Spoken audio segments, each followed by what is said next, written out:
I born in Baghdad. I'm filmmaker and I'm writer. I write short story and poem and sometimes article about film. I study film in Baghdad and I do few short films. It's documentary also, some documentary and some fiction. And this time when Saddam Hussein, this dictatorial time, I do some short film about poor people with, it's like just documentary and I get into trouble. And so I leave Baghdad, I go to Kurdistan, to Suleymania. And I continue to do film in Suleymania, like I do fiction film and teaching also direct and writing to film. And 2000 I start leave from Kurdistan to Iran and to Turkey and to Bulgaria through, I'd say in English, illegal immigrant, until after I be in Finland 2004.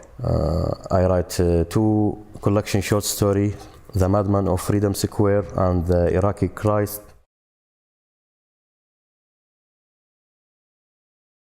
So when I study film, I make one short film named Gardenia about one guy. He's poor, and I get in trouble, and I get many questions from secret police. Why you do that? Are you communist? And in this time also my brother in the prison because he is also politic. So I get it many like little bit scary, like all the time they watch me, they ask me, and we have this system when we study in college. Some say I'm this like secret police in college. So all the time they ask me, and what do you do, where you going? So I just move to North Iraq, and in North Iraq I do fiction film. After I change my name, I choose a Kurdish name, Azad Uthman, because I worry about my family in Baghdad. So I make a long film fiction against regime, against Saddam Hussein, how he attacked Kurdish people. And also in this time when I am in Kurdistan, I do this film, Winded Camera, and also I write article against Saddam Hussein and regime and dictatorship, also all that. So also I feel dangers in Kurdistan because in this time the secret police following some people. So after that I leave Kurdistan to Iran and continue this illegal immigrant to Europe. I left Kurdistan to Iran, and in Iran we find some people, mafia people. We pay money for these people, and this time maybe I pay around $400 to these people to just cross the border, and we are really big group. And we cross the border between Iran and Turkey, and this take 2 weeks walking in the mountain. And after we arrive to Turkey, to Istanbul, and I start live illegal without any passport, without any paper, and we can't go to United Nations to be refugee because without any passport. So I start work in many restaurant and factory. This we say like black work, and to get it some money to pay other mafia to cross the border to Greek. And I work like 6 months. I get it some money and I pay for this mafia to cross the border. And after I failed, so I start work again in other factory. And after 6 months, I give the money to other mafia. I try to cross this time, I try cross the border to Bulgaria. And this also take 2 times after I succeeded to go to Bulgaria. And in Bulgaria, same story. I start working in restaurant and to get it to money to pay to some mafia. And this time we find some people traveling by truck through Serbia to Hungary, and I come to Europe. And this all the traveling trip is take like 2000. It's like around 3 years, 3.5 years, like take to arrive to Finland. So first, when I'm in Bulgaria, I start thinking where I am going, because it's not my plan. I live in Iraq in this time, so it's like just happened, and it's like my brother live in Germany when I am in Kurdistan. So he say, why you don't come to Germany? Why you stay in Kurdistan? So when after I left, come to Turkey and in Bulgaria, I start think I don't want to go to Germany. So I just start think where I am going all the time. Everybody like with me, some people from Iraq, from Pakistan, they know. Pakistan people, they want to go to England, and some Iraqi people, they go to Swedish, but I just start thinking where I am going. So must I choose some country? And I choose France. It's like just in my mind, like it's coming. But after I don't go to France because one girl, we are friends, and she is now my girlfriend. And she called me from Finland. She say, why you don't come to Finland? And is Finland a wonderful country? Just stay 4 months and just check if you like it. And I stay in Finland like 8 years. We cross the border, for example, to Bulgaria or to Greek walking. So to Bulgaria, I think like 2 nights to walking, yes, 2 nights walking. The Bulgarian soldier, they catch you on the border. So they send you back to Turkey, and so you try again all the time. So this is what I mean. I felt the soldier in the border, they catch you. So Greek soldier or Bulgarian soldier. And this terrible soldier in the it's special about Bulgarian soldier. When they catch you, and many border in Serbia, like many border, when they catch people, this immigrant illegal in forest and in the night, no camera, no law. They hit people. They like one day, all the time we cross the border in the winter time, because in the winter time soldier to be lazy, they don't go because this big border. So this like you go in the winter in the cold because you think soldier is coming lazy, and sometimes it's like right, they are coming lazy. But one day this Bulgarian soldier, when they catch us, we are a big group, some people from Nigeria, some people from Pakistan, and they put us in the water, in the river. It's very cold, and just we freezing, like sit in the water and with gun. So we sit like just half hour. It's terrible, really. And after we go out the river, and they hit us, and they just want to scare. They say never come to this border. So after they send, they don't send us to Turkish soldier. They just say back from here. So you start walk all this like traveling again with like tired, and they take everything. They take bag, they take money. Sometimes the soldier, they take shoes. If you have good shoes, they take shoes, and you back to walking. And after when you arrive to Turkey and catch you the Turkish army, and Turkish army again, some stupid soldier, they hit you and they put you in the jail, and after they send you to Istanbul. And the problem in Turkey, because they don't have this law, because I have a lot of illegal immigrant, they don't send you back to home. So they leave you free in Istanbul in the street, say go street. 2004, I be in Finland and arrive in Finland, and I be refugee, and I get it all the paper legal. And I think in Finland they say also, and I believe that the best system for refugee in the Europe, like Scandinavian, like Swedish and Finland. So I don't have now any problem with, I have this Finnish passport, but this refugee passport. And I live in Finland, and I can travel free around Europe. I go many countries. I go like literature festival in Prague, in Berlin. It's so easy. I travel to Holland, to Amsterdam. Yeah, 2008. Yeah, when it's my publisher invite me to a book named Medina. I have one short story. I apply to visa and they are refused. I don't come to England. And 2009 publish my first book, The Madman of Freedom Square, and I apply again to be in England, and I go to embassy. They ask me many questions, and they take fingerprint and picture.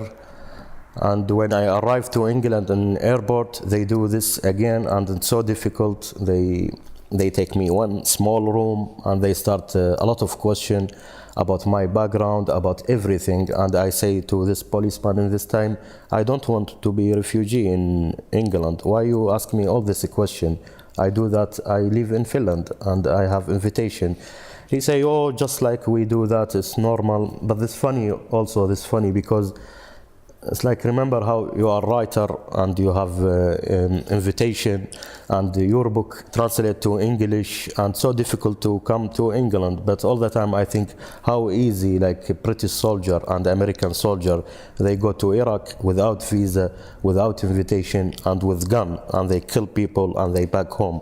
So it's like, yeah, it's crazy. 2012, now I am in England. So it's start maybe more easy, maybe they know more information about me. I start a writer when I am like teenager. I start write poem more, and one day when I want to go to college to study, I want to be a writer. So I ask one my friend, I say, what college I go to study to help me to be a writer? And he suggests to me to study film. I find it's wonderful when I go to study film, it's helped a lot. So I write a short story and poem and article about film. When I'm in Finland, I start send my article and poem and short story to newspaper, Arabic, different country, in Arabic, in Lebanon, in Egypt, in Iraq. And I am not happy what they do, because all the time they do censorship about the word. So I decided just write in the internet, and I like around 7 years just write and put it everything in the internet. And after I also work in the IraqiStory.com website. It's about Iraqi short story, and we have 100 short story from Iraq. And I feel I feel like very good with the internet, because no censorship, no control. I can't write what I want. And through this 7 years or more, when I write in the internet, I have very good relationship with many reader and with many writer around the Arabic world, and they support me. Many writer, they say you do very well, because you can broken taboo. For me it's like not a big problem like broken taboo, because this our problem.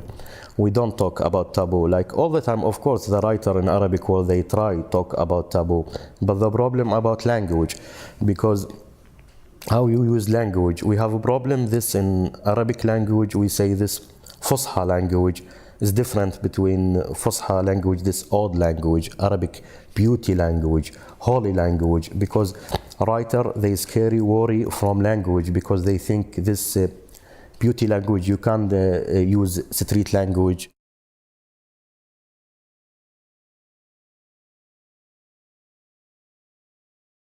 Yeah, the difference between Fusha is old language, like old Arabic classic language. This, and between Ammeya, it's like a huge difference, because every Arabic country use different Ammeya, and this Ammeya is mean like daily language, normal language, what people use in the street, what like life language. This Ammeya mean, and this different between Egypt and between Iraq and between Syria. But still, I repeated that it's not difficult to understand it. It's not like that. But the writer, they say no. If you write Ammeya Iraqi, never reader they understand in Egypt. Maybe now, until now, maybe yes, it still is difficult, but that's part from the writer work. So must we change the language, put some new energy for this Ammeya language, to put it up, to put it like literature language, because we use it in the life. And when we don't use it, this old language, so why we keep old language? And many reader, they don't read book, because they say so difficult. We don't understand this classic Arabic language, and we don't use it. In Arabic country, we have this police language. Some writer and some old writer, they want to keep this language all the time same way. Old language, holy language, poem. They say Arabic language, most beautiful language around the world because it's poem language. For me, it's so difficult. So if you say any simple thing, if you say in Iraqi, for example, say I love you, in this Fusha you say أنا أحبك.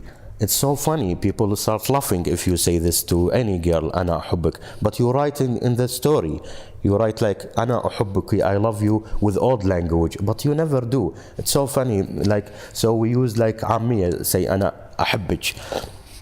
I mean, also when we have dream, when we sleep, like every people when they sleep, if they dream, they hear something or talking, they don't talk Fusha, old language. They talk this Ammeya, it's normal language. So this big problem make language and literature really different control, limited.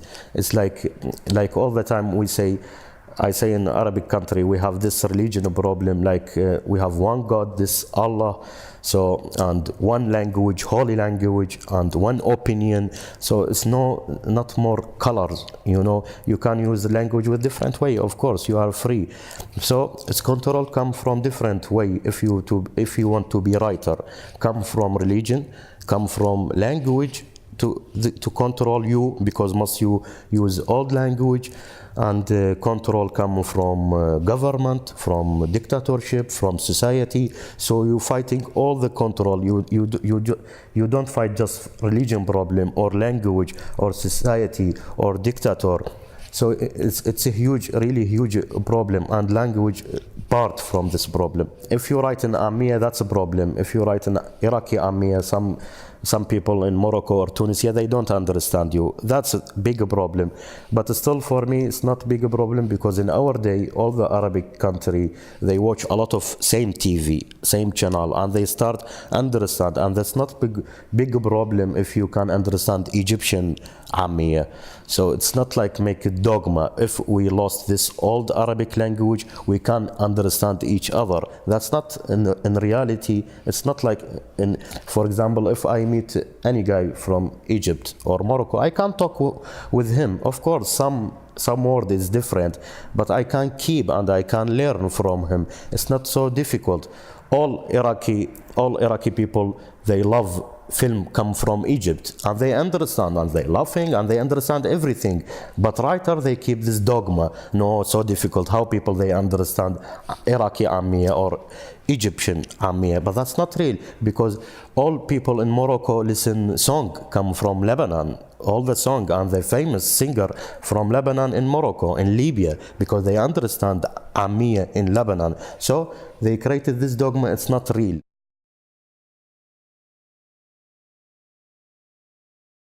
For a long time we have this in Arabic country, nationality. We are Arabic country and we are Muslim, and that's all. But that's not real, because we are not all people like Arabic and Muslim. For example, in Iraq, long time when we live with dictator like Saddam Hussein, he tried to be hero in the Arabic world and the Muslim world, and all the time he created picture we are Arabic and we are Muslim. But in Iraq, until now, we have this problem, because we are not all people Arabic and Muslim. We have Kurdish people, Turkish people is coming from Turkey for a long time, and we have different religion. We have this old religion, Yazidi people, and this Yazidi people, some Muslim people, they say they following devil, they believe devil, because this old religion. And we have other religion named Sabia, this following Yohanna, this before Jesus. So it's different, really different language inside Iraq, different belief and different religion. And the sad story, because it's coming now in Saddam Hussein time, we want to be Arabic, and now it's religion coming like up. So they want to created Iraq like just Muslim country in the picture. So many people, Christian and Yazidi and Sabia, they start left the country, and they are it's so sad, because these people old. It's like older from Arabic people and Muslim people in Iraq. Some people from Babylon, and we have this Ashuri and Syrian people, and this make all the time we say makes strong Iraq if we have all this color. So part from the problem in Iraq now is like how you respect how you respect different religion, how you respect people, they live with us for a long time. But this also because it's religion mixed with politics, so for me, like that, in the Arabic world, they want to create it just all the time. It's coming from religion, one God, one Allah, one Arabic, one Muslim, one nation. But what mean one nation? You can be one nation, of course, with different color, but it's a problem not just in Iraq, in Syria now. In Syria, what happened, all the time we say it's fast to make fire in Iraq because people different, but also it's easy to make peace also with different people. That message, it's so we're fighting about to create it in Iraq. How you can live with wonderful way. You are different and you live for a long time through history. You live together. Why now? Why you hate Kurdish? This, of course, this problem they have roots with dictator, with many time with war. It's needed. I think it's needed time.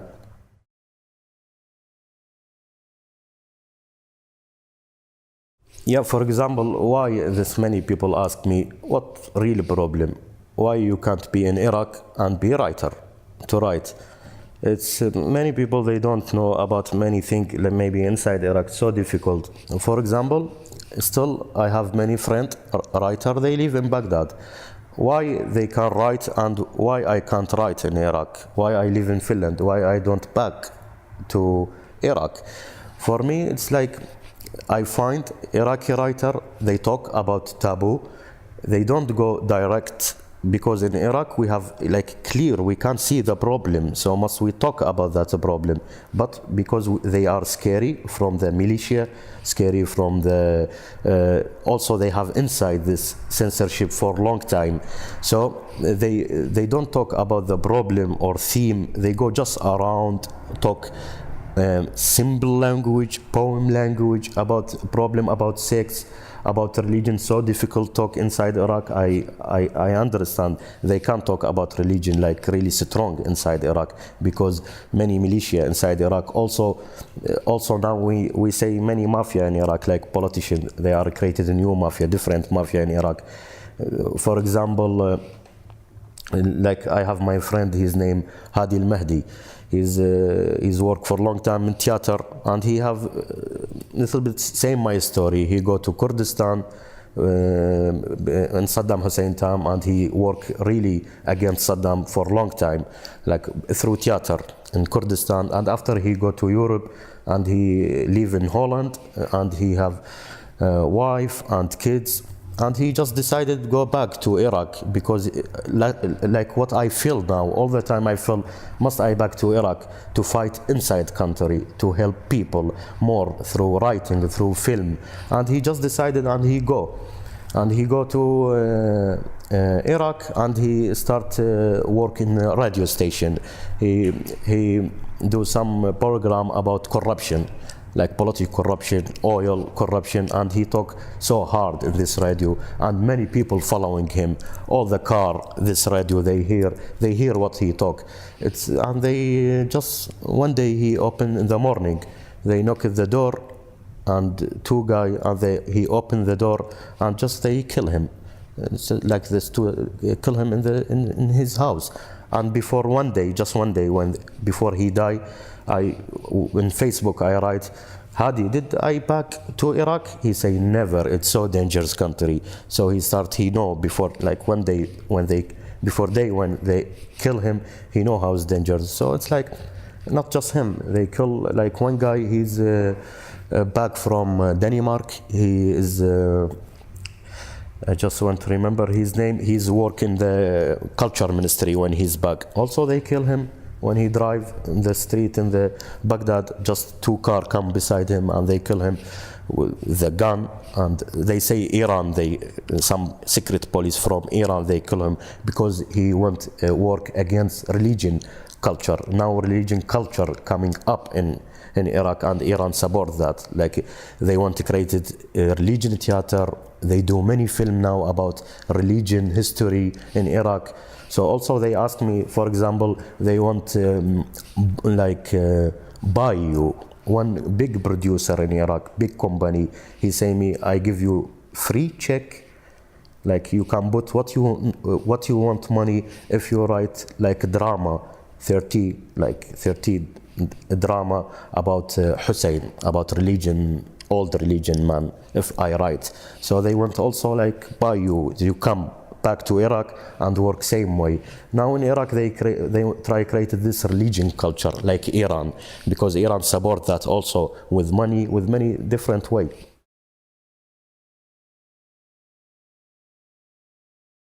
It's so difficult, this question. Many people try answer that in newspaper, Iraqi newspaper, they talk about the future and we thinking about, of course, for me, like personal, I don't see like really the picture all really black, nothing. It's, of course, we keep hope because something coming change, because in Iraqi problem, what happened inside Iraq linked with other problem, like we say now Arabic Spring. So all the area like Middle East is something coming change. Which kind change to go? For me, the best thing happened, start people talking. Like before, when we have dictator in Egypt, dictator in Iraq, we don't talk about thing.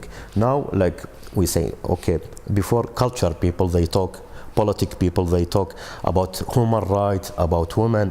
Now start this like daily life in Arabic country and in Iraq. In the street, if you go some coffee shop or any place, people talk about politician corruption. They talk about how women right. No, this women right maybe it's too much coming from West. It's like a big step in the Arabic country. Everybody, many people start interest about life, like which kind of life we want to choose. Arabic Kurdish people, which kind life, which kind human right, which kind literature, all the question just like coming now, it's like so strong everywhere in Arabic country. For a long time, all this question just writer before this revolution, Arabic revolution, is all the question they keep it.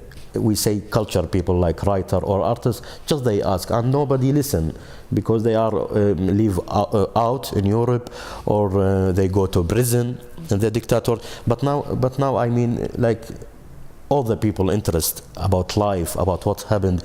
That keep for me. It's keep like one step to see like some hope one day to come more peace in Iraq and in the Arabic country.